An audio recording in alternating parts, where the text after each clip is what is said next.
আসসালামু আলাইকুম ওয়া রাহমাতুল্লাহি ওয়া বারাকাতুহু। প্রিয় ভিউয়ার্স, আশা করি সবাই ভালো আছেন। স্টপ টর্চার বিডি চ্যানেলের পক্ষ থেকে আমি খান রেজাউল ইসলাম রেজা সবাইকে আন্তরিক শুভেচ্ছা ও অভিনন্দন জানিয়ে আজকের পর্বটি শুরু করছি। আজকের পর্বের যে ভিডিও, সেই ভিডিওর মূল বিষয় হচ্ছে আপনার জমি দখলে না থাকলেও জমির মালিক আপনি, লাগবে না কোনো দলিল খতিয়ান, শুধুমাত্র থাকতে হবে একটি প্রমাণপত্র। কোন প্রমাণ থাকলে আপনি জমির মালিক, এই বিষয়টি নিয়ে বিস্তারিতভাবে আলোচনা করব। তাই ভিডিওটি না টেনে সম্পূর্ণ ভিডিওটি দেখার জন্য অনুরোধ রইল। আর ভিডিওটি দেখার পরে যদি ভালো লাগে, মন চায়, তাহলে চ্যানেলটি সাবস্ক্রাইব করে পাশে থাকা বেল বাটনটি অন করে দিয়ে আমাদের সাথেই থাকুন। প্রিয় ভিউয়ার্স, অনেক সময় দেখা যায় জমি দখলে নেই, জমির কোনো কাগজপত্র নেই, দলিল দলিলাদি খতিয়ান নামজারি কোনো কিছু নেই। তারপরে হতাশায় ভুগতে হয় যে জমির মালিকানা পাওয়া যাবে না, জমির মালিক আমি না, কোনো কাগজপত্র নাই, কোনো কিছু নাই। এরকম ব্যাপারে দেশে এবং প্রবাসে বসে অনেক ভাই বন্ধুরা যারা এই চ্যানেলের সাবস্ক্রাইবার্স এবং ভিউয়ার্স, তারা প্রতিনিয়ত এই চ্যানেলের প্রতিটি ভিডিও দেখেন। তাদের মধ্য থেকে অজস্র পরিমাণ ভাই বন্ধুরাই এই প্রশ্নটি করেছেন যে জমির কোনো কাগজপত্র কোনো কিছুই আমাদের কাছে নেই, তাহলে কি জমি হারিয়ে যাবে, জমি কি পাবো না?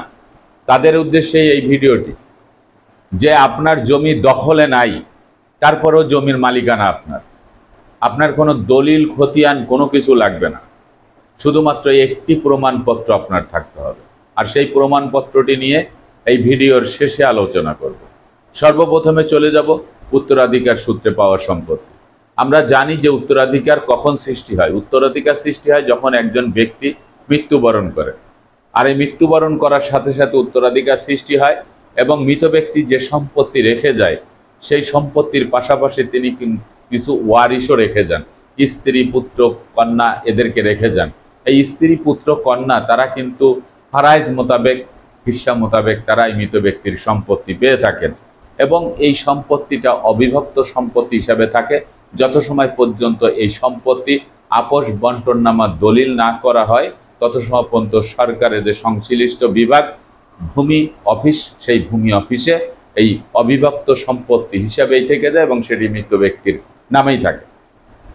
এই মৃত ব্যক্তির সম্পত্তি যেমন অবিভক্ত সম্পত্তি, প্রত্যেকটি ওয়ারিশ তার হকদার।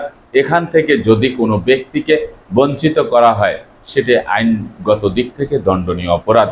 এরকম অনেক ভাই বন্ধুরা আছেন যারা নিজের চাকরির সুবাদে হোক বা কর্মক্ষেত্রে তারা দেশ থেকে প্রবাসে চলে যান, নিজের জেলা থেকে অন্য জেলায় চলে যান, গিয়ে সেখানে বসবাস করেন দীর্ঘ বছর পর্যন্ত। সেখানে অনেকে মৃত্যুবরণ করেন। মৃত্যুবরণ করার পরে তার যে সন্তান সন্ততি থাকে, স্ত্রী থাকে, তারা পরবর্তীতে 20 বছর, 30 বছর, 40 বছর বা তার কমও হতে পারে, এসে তারা সেই বাপদাদার সম্পত্তি বা দাদার সম্পত্তি দাবি করে বসে। আবার অনেক সময় মেয়েদেরকে বিবাহ দেওয়ার পরে মেয়েরা সেই শ্বশুর বাড়িতে থাকা অবস্থায় মৃত্যুবরণ করেন এবং পরবর্তীতে সেই মেয়ের যারা ওয়ারিশ থাকে তারাও কিন্তু নানা নানির সম্পত্তি নেওয়ার জন্য তারা আসেন। কিন্তু পরবর্তীতে এসে দেখা যায় যে এই সকল সম্পত্তি মামারা বা চাচারা ভোগ দখলে আছেন, তাদের নামে রেকর্ড খতিয়ান করে নিয়েছেন। আবার অনেকেই তাদের সম্পত্তি কিছু অংশ বিক্রি করে দিয়েছেন। এই যে হাজারো সমস্যা, এই সমস্যার জন্যই আজকের ভিডিও। তো এই সমস্যা যাদের মধ্যে আছে তাদের কিন্তু কোনো কাগজপত্র লাগবে না, তাদের লাগবে না কোনো দলিল দলিলাতি, লাগবে না কোনো খতিয়ান, তাদের শুধু একটি প্রমাণ লাগবে। তাহলে এই যে তাদের কেন দলিল দলিলাতি লাগবে না, কারণ এই জন্যই লাগবে না যে এই সম্পত্তিটা হচ্ছে তার বাবার সম্পত্তি, তার মায়ের সম্পত্তি। তো বাবার সম্পত্তি এবং মায়ের সম্পত্তি তাদের মৃত্যুর পরে আইনগত দিক থেকে এই সম্পত্তির মালিকানা তার সন্তানরাই কিন্তু পেয়ে থাকে। তো বাবা মা যখন সম্পত্তি রেখে গেছেন, তখন এই সম্পত্তির কিন্তু দলিল খতিয়ান সবকিছুই আছে।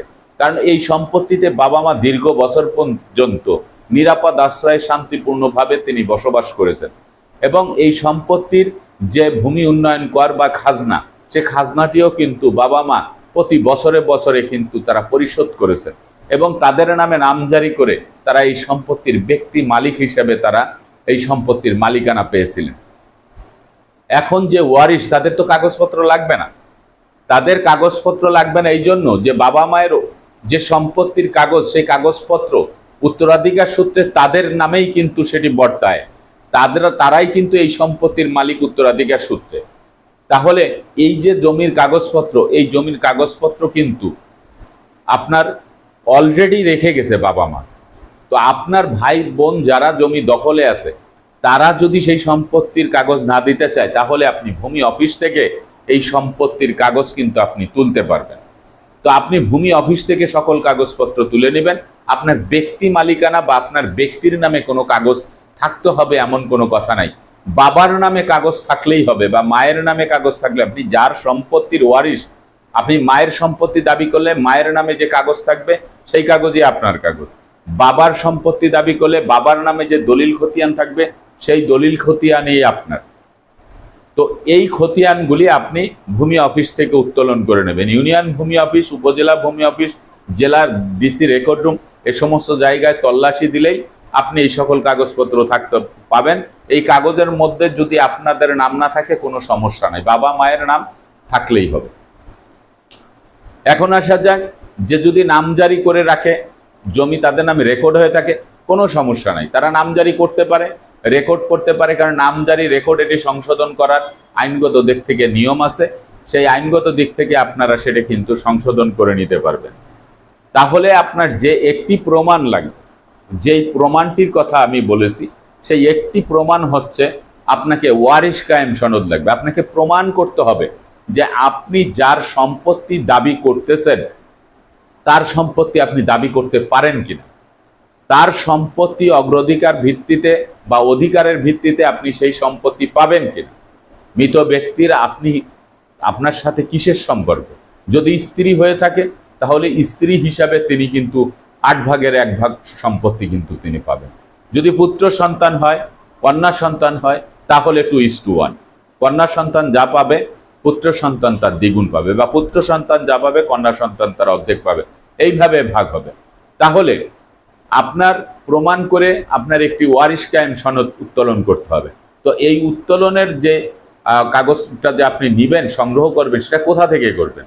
যদি ইউনিয়ন পরিষদের আন্ডারে হয়ে থাকেন মফস্বল বা গ্রাম অঞ্চলে, তাহলে ইউনিয়ন পরিষদের যিনি চেয়ারম্যান থাকেন সেই চেয়ারম্যানের কাছ থেকে আপনি ওয়ারিশ কায়েম সনদটি নিতে হবে।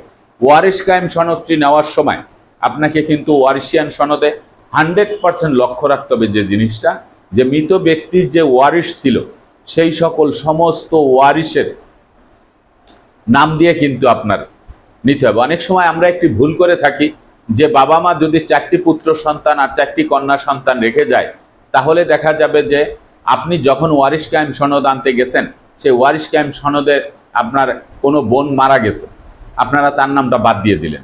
অথচ কোনো ভাই হারিয়ে গেছে, কোনো ভাই বিদেশে রয়েছে, তাদের নামটি বাদ দিয়ে দিলেন। অথবা রাগারাগির বশীভূততে পড়ে আপনি হিংসাজনিত কারণে একজনের নাম বাদ দিলেন। এটা দেওয়া যাবে না। এটা যদি দেন তাহলে ওয়ারিশ কায়েম সনদটি কিন্তু জাল হয়ে যাবে। এটা কখনোই করা যাবে না। আপনি যেই ব্যক্তি মারা গেছে সেই ব্যক্তির যে ফারায়েজটি হবে, আপনার বাবার নাম লেখে, আপনাদের ভাই বোনের নাম লেখে, যেই ব্যক্তি মারা গেছে, যে বোনটি মারা গেছে বা যে ভাইটি মারা গেছে, সেই মৃত ভাইয়ের নাম লেখে, যে মৃত মোহাম্মদ রহিমউদ্দিন, এই মৃত রহিমউদ্দিনের কয়জন সন্তান রেখে গেছে সেটাও ফারায়েজের ভিতরে আসতে হবে। তো এইভাবে আপনি একটি ওয়ারিশ কায়েম সনদ আপনাকে নিতে হবে। এবং আপনার যে জাতীয় পরিচয়পত্র বা আপনাকে ইউনিয়ন পরিষদের যিনি ওয়ার্ড মেম্বার সে আপনাকে চেনে, আশেপাশের লোকজন চেনে, আপনি দীর্ঘ বছর 10 বছর 20 বছর 15 বছর যাই হোক না কেন আপনি বাহিরে ছিলেন, এই প্রমাণটি আপনাকে করতে হবে যে আপনি আপনার বাবার সন্তান, আপনার মায়ের সন্তান, সেই সে প্রমাণ করায় আপনি ইউনিয়ন পরিষদ থেকে একটি সনদ নিয়ে নেবেন। এই সনদটি নিয়ে আর আপনার বাবা মায়ের জমির যে কাগজপত্রগুলি আছে এই কাগজপত্র নিয়ে আপনি একটি বাটোয়ারা মামলা দিলেই আপনার সম্পত্তি চলে আসবে। আপনার ভাইদের নামে যদি রেকর্ডও হয়ে থাকে, আপনার ভাইদের নামে নামজারিও যদি করে থাকে, সেইগুলি আদালতের জাজমেন্ট যখন আপনার নামে চলে আসবে, এই জাজমেন্ট দিয়ে আপনি কিন্তু যখন নামজারির জন্য কাগজ জমা করবেন এসিল্যান্ড অফিসে, তখন এসিল্যান্ড সেই রেকর্ড সংশোধন করে আপনার নামে দিয়ে দেবে এবং আপনার নামে যতটুক সম্পত্তি পাওয়ার কথা অতটুক সম্পত্তি আপনি দাগে দাগে হিস্সা মোতাবেক আপনি পেয়ে যাবেন এবং আপনার নামে নামজারি করে দেবেন। এই বিষয়টা কিন্তু সবাই কিন্তু মাথায় রাখতে হবে।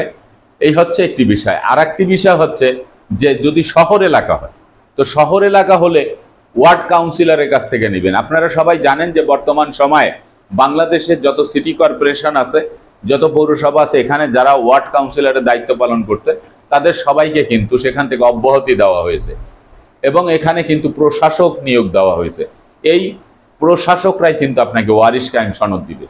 এই প্রশাসকের মাধ্যমে আপনি ওয়ারিশ কায়েম সনদটি নেবেন। ঠিক ইউনিয়ন পরিষদের চেয়ারম্যানের কাছ থেকে যেভাবে আপনি ওয়ারিশ কায়েম সনদ দিয়েছেন, আপনি ওয়ার্ড কাউন্সিলর নেই, এখন ওখানে প্রশাসক আছে, প্রশাসকের কাছ থেকেই কিন্তু আপনি ওয়ারিশ কায়েম সনদ দেবেন। একটি কথা মাথায় রাখবেন যে বর্তমান সময় অন্তর্বর্তীকালীন সরকার দেশ পরিচালনা করতেছে, এখানে কোনো ঘুষ বাণিজ্য চলতেছে না। কেউ যদি আপনার কাছ থেকে অতিরিক্ত টাকা দাবি করে, অতিরিক্ত সরকারের একটা ফি আছে 100 টাকা বা 150 টাকা বা 200 টাকা, এই ফিটা ছাড়া যদি অতিরিক্ত টাকা যদি দাবি করে, তাহলে আপনারা যদি সিটি কর্পোরেশন হয়, সিটি কর্পোরেশনের এখন যেহেতু মেয়র নাই, সেখানে যে প্রশাসক আছে তাকে জানাইতে পারবেন, আপনি প্রশাসনকে জানাইতে পারবেন, জানাইলে এর বিরুদ্ধে আইনগত ব্যবস্থা নেওয়া হবে। এইভাবে আপনি একটি ওয়ারিশ কায়েম সনদ উঠাবেন, আর আপনার যে জমির কাগজপত্র বাবা মা রেখে গেছে সেই কাগজপত্র দিয়ে একজন আইনজীবী নিয়ে আপনি সরাসরি দেওয়ানি আদালতে, আপনার জেলার যে জজ কোর্ট, সেখানে যে দেওয়ানি আদালতে যিনি সিভিল লয়ার, জমি সংক্রান্ত সম্পর্কে ভালো বোঝেন,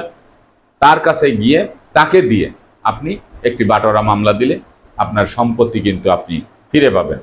আশা করি এই বিষয়গুলি আপনারা সুন্দরভাবে বুঝতে পেরেছেন।